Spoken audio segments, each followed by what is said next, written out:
सहकार क्षेत्रातील भ्रष्टाचाराविरोधात भाजप आमदार गोपीचंद पडळकर आक्रमक. मार्केट कमिटी विभाजन केल्यानंतर आता गोपीचंद पडळकर जिल्हा बँकेच्या भ्रष्टाचाराच्या चौकशीसाठी मुख्यमंत्र्यांना भेटणार. सांगली जिल्ह्यातील सहकार क्षेत्रातील भ्रष्टाचाराविरोधात भाजप आमदार गोपीचंद पडळकर आक्रमक झाले आहेत. सहकार क्षेत्रामध्ये ज्या ठिकाणी भ्रष्टाचाराचे विषय समोर येत आहेत अशा ठिकाणी गोपीचंद पडळकर यांनी जोरदारपणे लढत चौकशांच्या फेऱ्या सुरू केल्या आहेत. सांगली जिल्हा बँकेच्या भ्रष्टाचाराबाबत गोपीचंद पडळकर आक्रमक झाले असून बँकेच्या चौकशीच्या मागणीसाठी ते लवकरच मुख्यमंत्र्यांना भेटणार आहेत. सांगली जिल्हा मार्केट कमिटी विभाजन केल्यानंतर आता गोपीचंद पडळकर यांनी आपला मोर्चा जिल्हा बँकेकडे वळवला आहे.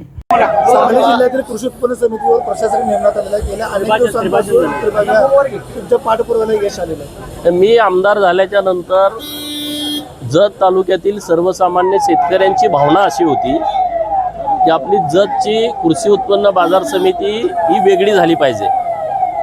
आपल्या कृषी उत्पन्न बाजार समितीचं जर डेव्हलपमेंट करायचं असेल तर त्याचं विभाजन होणं खूप गरजेचं आहे आणि म्हणून मी पाठपुरावा करत होतो. राज्याचे मुख्यमंत्री माननीय देवाभाऊ यांच्या आदेशाने पणन खात्याचे मंत्री माननीय जयकुमार रावल साहेब यांच्या सहकार्यानं आणि माननीय चंद्रकांतदादा पाटील पालकमंत्री यांच्या मदतीनं आज त्याची प्रक्रिया पूर्ण झालेली आहे. आपल्या सांगलीचे DDR यांनी आता प्रशासक म्हणून पूर्ण मार्केट कमिटीचा ताबा त्यांच्याकडे घेतलेला आहे आणि इथून पुढं आम्ही चांगल्या पद्धतीनं मार्केट कमिटी डेव्हलप करण्याचा प्रयत्न करणार आहे. सांगली जिल्हा परिषदेत भाजपचा करेक्ट कार्यक्रम झाला होता म्हणून नाही असं काय नाही त्याचा अर्थ. आता कुणाला कसा अर्थ घ्यायचा ते काय मी सांगू शकत नाही, परंतु आम्हाला विभाजन करणं महत्त्वाचं होतं कारण मार्केट कमिटी हा लुटीचा अड्डा झाला होता.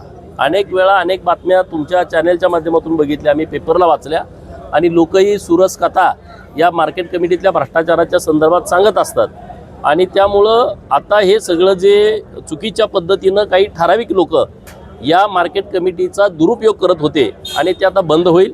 आता इथंही चांगले सदस्य येतील, कवटेमंकाळला येतील, जतला येतील आणि त्यामुळं मोठ्या प्रमाणामध्ये लक्ष या लोकांचं या मार्केट कमिट्यांवरती राहील. जिल्हा कमिटीनंतर आता जिल्हा बँकेचा जिल्हा बँकेच्या बाबतीत आम्ही पाठपुरावा करतोय. आता आम्ही नोकर भरतीमध्ये त्यांचा जो भ्रष्टाचार मोठ्या प्रमाणात होणार होता ते आता आम्ही बऱ्यापैकी थांबवलेला आहे. सदाभाऊ त्याचं नेतृत्व करतायत. आता जे 88च्या चौकशीमध्ये जे काही आता पुरावे मिळालेले आहेत, जिल्हा बँकेवरती टप्पा ठेवला आहे.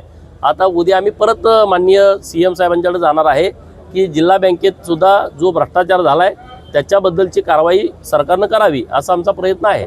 त्यामुळं जिथं जिथं भ्रष्टाचार तिथं आम्ही पाठीमागं लागणार आणि तिथं प्रशासक यावा अशी आमची मागणी पण आहे, इच्छा पण आहे आणि आम्ही त्यासाठी पाठपुरावा करतोय. मार्केट कमिटीप्रमाणे तिथं होईल होणार. आता तुम्हाला माहिती आहे आम्ही आता विषय हातात घेतलाय तर आम्ही लावून धरतोय.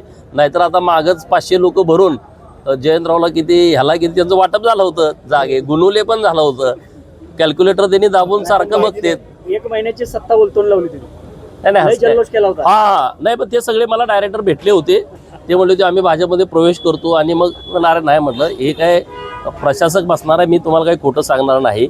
मी उगाच तुम्ही आमच्याकडे आला म्हणून आम्ही असं काय नाही. मी त्यांना नम्रपूर्वक सांगितलं होतं आणि जरा थोडं उशीरच झाला, लवकर व्हायला पाहिजे पण जरा उशीर झाला. सांगली पेठ रस्ता तुमच्या काळात पूर्ण होतोय, भाजपाच्या काळात नाही वस्तुस्थिती आहे. ज्यांनी लिडरशिप केली या महाराष्ट्रामध्ये 15 वर्ष तुम्ही मंत्री म्हणून राहता, अनेक वेळा तुम्ही अर्थ खात्याचे मंत्री असता आणि तुम्हाला ईश्वरपूर सांगली रस्ता करता येत नाही आणि गडकरी साहेब आल्यावर स्टेजवर बसायचं ना आम्ही रस्ता, असं बरोबर नाही.